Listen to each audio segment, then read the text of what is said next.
Здравствуйте, дорогие друзья, мои любимые подписчики и гости канала. Мы опять приехали на дачу. Сегодня 1 марта. Смотрите, какие сугробы. Мы уже здесь не стали даже чистить.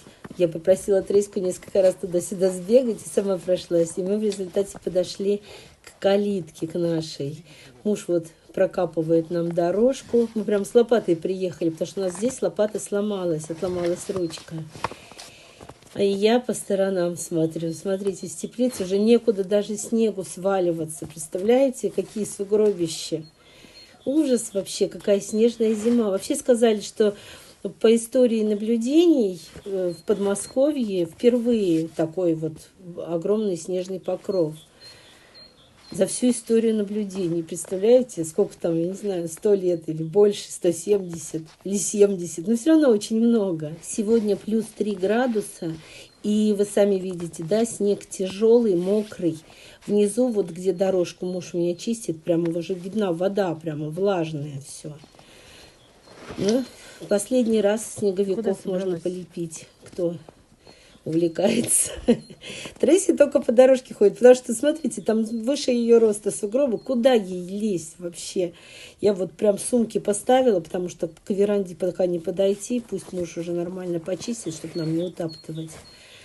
Ну, вообще, конечно, мы думали, что она тут погуляет, пописает, покакает. Но где? Ей вот только туда-сюда по дорожке и можно ходить. Потому что в эти сугробы она попыталась полезть, но это невозможно. Она там с головой пропадает. И этот снег, он прямо тяжелый, его по нему тяжело ходить.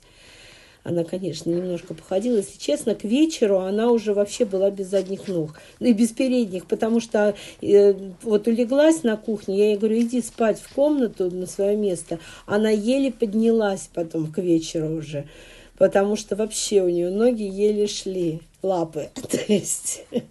И как только потеплело, сразу птички зачирикали прямо со всех сторон. Тресси, сидеть. Молодец, ты моя умничка. У меня было где-то тут печенье для тебя.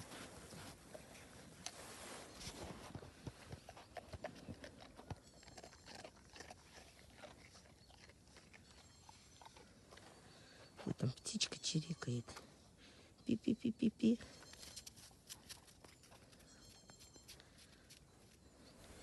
Муж присел передохнуть, потому что вообще невозможно. Очень тяжелый снег.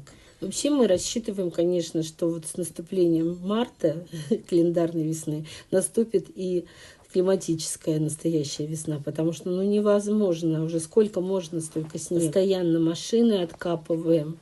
Я тут пока ждала, пока муж прокопает, видите, занялась тоже, какой-то старуха-шпакляк. Так как под снегом ни одной веточки просто невозможно найти, все под снегом, то у меня в сумке были фасолинки, и вот я фасолинки всунула. Просто еще с того года у меня в сумке лежали, и я вот сделала глазки, ротик, пуговички. Не видно, но фасолинки разного цвета. Тресси, прямо кадр хороший, ты со снеговиком. Надо будет на заставку поставить. Устали, очень устали уже чистить этот снег. Ну, целыми днями только одним и занимаемся. Уже собрались уходить, посмотрите, у соседки свалился снег с теплицы, и, оказывается, там продавило ей теплицу вот, в верхней части. В том году они только поменяли поликарбонат, тоже был продавлен, 28 лет лежал нормально, и потом вот в том году только продавило, и они поменяли на новый. И вот опять. Очень жалко. Я не знаю, вам видно или нет, но у нас у соседей через дорогу, вон там собачка стоит, вот столб, и слевее столба. Его кастрировали, и ему воротник такой надели на голову, видно, да, воротничок вот этот кругленький такой. Кай зовут. Он прямо через забор смотрит, на сугроб залез и смотрит со своего участка через забор. Вот такие у нас огромные сугробища. Конечно, смотрите, вот у нас тоже. Не мудрено, выше забора. Конечно, будет смотреть. И он избежал потом, к нам прибежал, бежит за Треськой. Как только Треська за ним, я не успела планшет достать, он убегает. Потом Олег Треську зовет, он за ней опять бежит. Вот так вот носились туда-сюда. Сейчас вот его позвали хозяева. Тресси одна тут ходит. Что ты, собака-валяка? Побежала, побежала.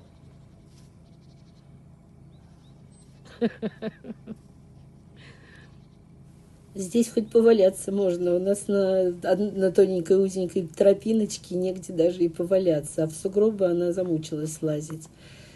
Вот здесь вот немножечко трактор отвал сделал. И она так немножечко то там залезет, посмотрит, то сям. А так-то особо даже и походить некуда. Придется гулять вечером с ней отдельно. А такая была надежда, что она на даче все дела сделает свои. И не придется Поехали гулять. домой. Уже вечер, уже время 5:30. И еще светло. Это очень здорово. Я, кстати, уже посадила на рассаду баклажаны, перцы, капусту июньскую и луки, экскивишн и порей. Все, иди в машину, иди. Тресси, давай в машину. Где-то в районе 8-10 марта буду высаживать уже помидоры. Но Сейчас, только подожди. те, которые в теплицу. Все, поехали мы домой, проезжаем шлагбаум и все по лесу. Если вам понравилось это видео, ставьте лайк, пишите комментарии, я их с удовольствием читаю. Подписывайтесь на мой канал, если еще не подписаны. И большое спасибо всем, кто досмотрел до конца.